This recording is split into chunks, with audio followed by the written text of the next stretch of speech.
नमस्कार दोस्तों। पिछले वीडियो में हमने अनुच्छेद 2 पढ़ा था। आइए अब अनुच्छेद 3 पढ़ते हैं। अनुच्छेद 3 के अंतर्गत भारत के राज्य क्षेत्र के भीतर होने वाले परिवर्तन का उल्लेख है। देखिए, अनुच्छेद 2 में हमने क्या पढ़ा था कि यदि बाहरी प्रदेश को शामिल करना है तो उसकी प्रक्रिया का उल्लेख है। बाहरी प्रदेश मतलब क्या? जो भारत का हिस्सा नहीं है। लेकिन अनुच्छेद 3 में क्या है कि जो राज्य क्षेत्र के भीतर होने वाले परिवर्तन, जैसे नए राज्य का गठन करना हो, किसी राज्य की सीमा में परिवर्तन करना हो, किसी राज्य के नाम में परिवर्तन करना हो। देखिए, समझते हैं कि ये एक राज्य है, ठीक है। अब नए राज्य का गठन मतलब इसको तोड़ दिए, ये दूसरा राज्य बना दिए। ये पहला राज्य पहले से था, ये एक दूसरा राज्य बना दिए। ऐसा हो सकता है, या ऐसा हो सकता है कि एक राज्य है, एक ये दूसरा राज्य है। तो कुछ हिस्सा इस राज्य का ले लिए, कुछ हिस्सा इस राज्य का ले लिए और ये एक तीसरा राज्य बना दिए। ये राज्य तो पहले से है ही, एक ये तीसरा राज्य बना दिए।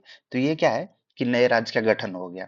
अभी राज्य की सीमा में परिवर्तन का क्या मतलब है कि ये एक राज्य है, ठीक है, और ये एक दूसरा राज्य है। इसकी सीमा कि इस वाले राज्य का सीमा यहाँ तक है, तो ऐसा भी कर सकते हैं कि अब ये भी इसी राज्य में आएगा, ठीक है। तो ये सीमा में परिवर्तन हो गया। राज्य के नाम में परिवर्तन, कि किसी राज्य का नाम है, उसका नाम बदल सकते हैं।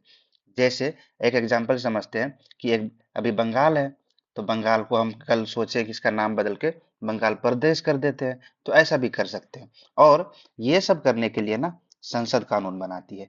ये पावर है संसद के पास कि संसद इसके लिए कानून बना सकती है, ठीक है। और ये विधेयक जब लाते हैं तो विधेयक लाने से पहले राष्ट्रपति राष्ट्रपति संबंधित राज्य के विधानमंडल से राय लेगा, ठीक है। और विधानमंडल कितने टाइम में उसको रिप्लाई देगा, ये राष्ट्रपति तय करेगा कि कितने अवधि में विधानमंडल को रिप्लाई देना है, ठीक है। अच्छा, राज्य का विधानमंडल जो राय देगा कि मान के चलो ये बोल रहा है ऐसा कि नहीं, मेरा नाम में परिवर्तन मत करो, तो वो मानने के लिए राष्ट्रपति बाध्यकारी नहीं है कि उसका राय माने ही, ठीक है। और ये जो राज्य के विधानमंडल से राय लेते हैं ना, ये हमारे ओरिजिनल कॉन्स्टिट्यूशन में नहीं था। 7वें संविधान संशोधन, 7th कॉन्स्टिट्यूशनल अमेंडमेंट, कब? 1956 में ये जोड़ा गया कि राज्य विधानमंडल से राय भी लेना है जब उसके नाम में परिवर्तन कर रहे हैं, या नए राज्य का गठन कर रहे हैं, या उसकी सीमा में परिवर्तन कर रहे हैं, ठीक है। यदि आपको ये वीडियो पसंद आ रही है तो प्लीज सब्सक्राइब। Thank you.